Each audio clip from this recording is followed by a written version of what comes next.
Good morning, gentlemen. It's good to see you all back here in the classroom at Mayhood University. So listen, your time is valuable. We have a lot to cover today, so I really don't want to waste any of your time overdoing the introductions. Look, last week we talked about the character building phase, and that is a great lead up to today's lesson. Now, Proverbs 25:28 says that whoever has no rule over his own spirit is like a city broken down without walls. This proverb often gets paraphrased as a man without control is like a city without walls. We touched on this in our last lesson when we talked about self-discipline. And I want you to focus on the topic of self-control today, which is necessary for every man.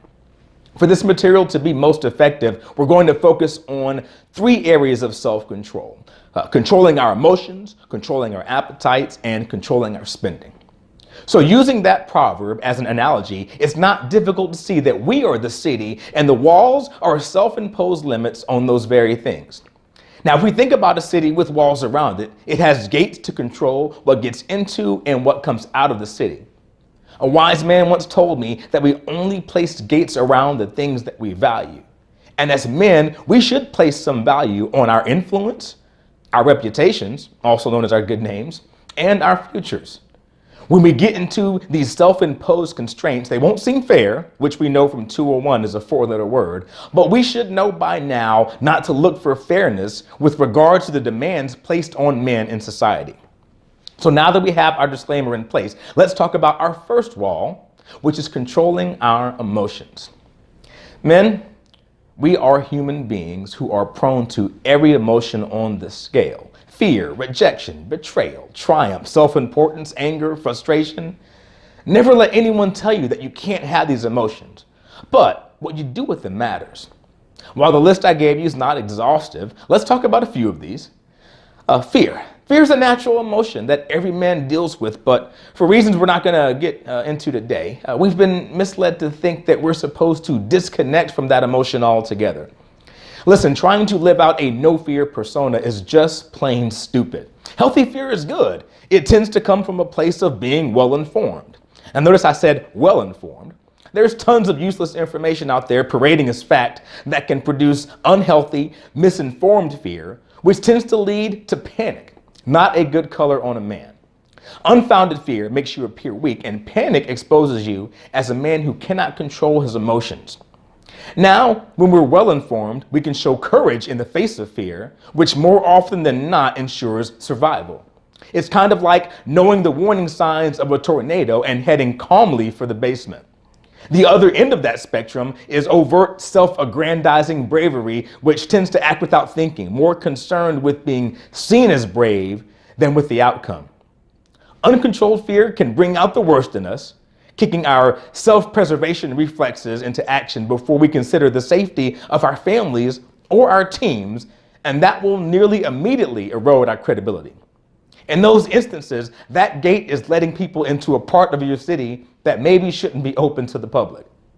You cannot lead when you are afraid. The scripture tells us that Jesus prayed to the point of sweating blood when he thought of his march to the cross. But when he showed up, it was all business. He didn't throw a tantrum. He dealt with his fear in a very human way, but he did not let his emotions rule over him. Had he done so, he may have invoked his God-given power to remove himself from the situation, and that would have left the rest of us with nothing. Now, when we experience rejection, it can be a blow to us, and we don't always know how to react. The form of rejection you may be thinking of is that from a woman, but believe it or not, a man is going to deal with rejection more from non-romantic settings in life. So I want to talk about those first. When we find out that we didn't get the job, or someone else's idea is being put into action over ours, or that a coworker is being placed in a more desirable position, or even promoted over us, there is a natural desire to paint the other man as our rival. Men love a good rivalry, and we'll begin to compare and contrast all of our positive qualities against their perceived weaknesses. That's a shame because, unlike a romantic rejection, professional rejections almost always come with some kind of feedback. But no one will waste time telling you how to improve if you just sit there and throw the other candidate under the bus. Think of it this way: your employer just made a decision And your list of grievances against the person who won out over you is actually a list of things you think they are too incompetent to detect. By not controlling this emotion, you show potential employers they should probably lose your resume for any future positions. And if that's your current employer, hear me, this may be the last time you'll have a discussion about advancement within the company. To underscore this point, now let's parallel with a romantic rejection. When a woman says you're not her type, are you going to start arguing? If she says that she prefers someone else, are you going to throw a temper tantrum and start comparing yourself to him? No, you're going to leave with your dignity, I hope.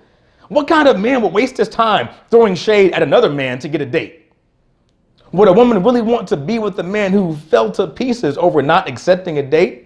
So next time your response to being passed over for promotion or not getting a huge account or seeing someone else get hired over you veers into this lane, imagine yourself crying in front of that woman who won't grab a cup of coffee with you and just shut up. Now, gentlemen, betrayal is a hard emotion to experience.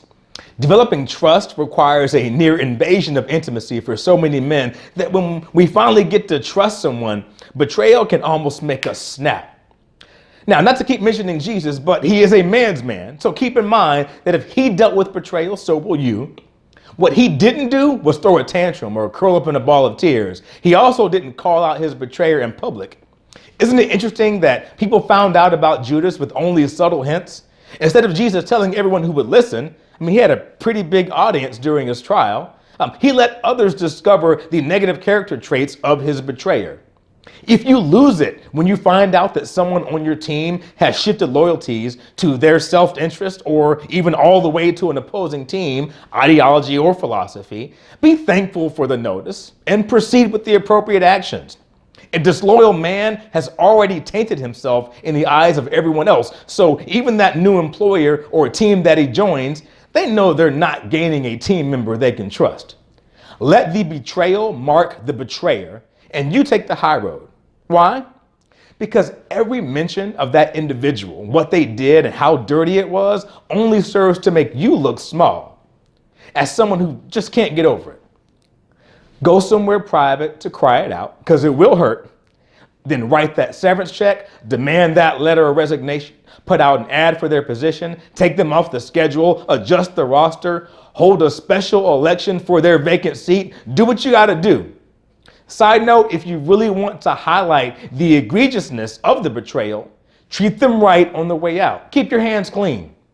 Once you have a reputation for ending all relationships with discretion, trust me, when they start bad-mouthing you around town, if they hadn't started already, their lack of emotional control will do more damage than any bad reference you could give them.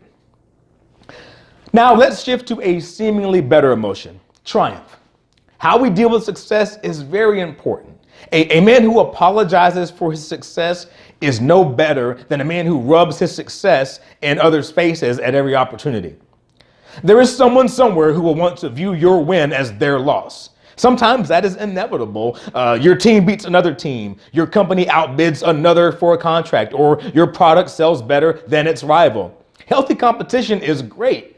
Because winning happens based on efforts employed on a level playing field.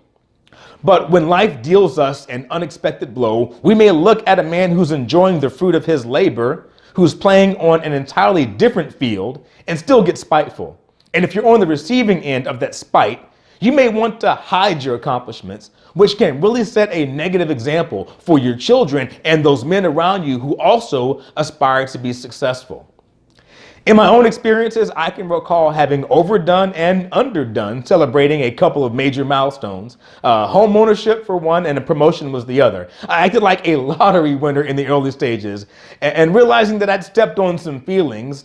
The next home and the next promotion, I think I went too far down the humble path. It was really towards false humility. I eventually found the middle ground because I certainly want my children to feel free to celebrate their successes, but I also don't want them flaunting them in a way that demeans others. God stopped at every day of creation and he stepped back and he said, it's good. To me, that's a great example. If you get a reputation as a bad winner, you'll eventually stop getting invited. And if you fall into the false humility trap, the person promoting or honoring you may get the impression that you are indifferent to the bonus or the promotion or the recommendation or the opportunity they're giving you. Also, not a good message to send. So lastly, I want to talk to you about the most important emotion to control, and that's your anger. Yes, I could have led with this one, but what would have been the fun in that? When we view ourselves, whether in terms of influence, reputation, or futures, as the city that needs protecting, a loss of control over our anger can leave us utterly defenseless. Anger can rear its ugly head at so many points in our day. Think about it. In two of the emotions we've discussed already, anger would be a side effect. The easiest way to put this is be careful who you have a meltdown in front of. It is difficult to recover from the mental image of you dressing down a subordinate for a trivial observation, losing your mind over a food order being wrong, or going completely insane over a perceived indignation. Those eccentricities that used to be tolerated maybe 2 decades ago are really out of step with what a man in power should be emulating today. Why? Well, those were bosses. Today, we promote leaders. Same high standards, more mature approach.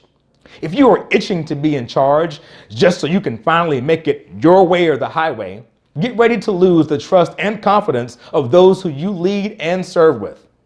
Also, if you have a reputation for telling people off who don't approach you whatever the right way is, with no regard for their position in the organization, let me ask you something. How long have you worked there without a raise?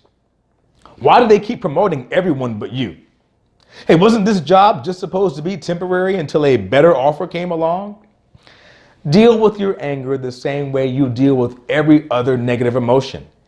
Get it out in private, and then handle yourself like a gentleman in public. If you can't do that, get comfortable where you are because you're going to be there for a while. So that does it for part 1 of our self-control lesson. Check back in for our next 2 lessons on controlling our appetites and our resources. Until then, gentlemen, take care and God bless.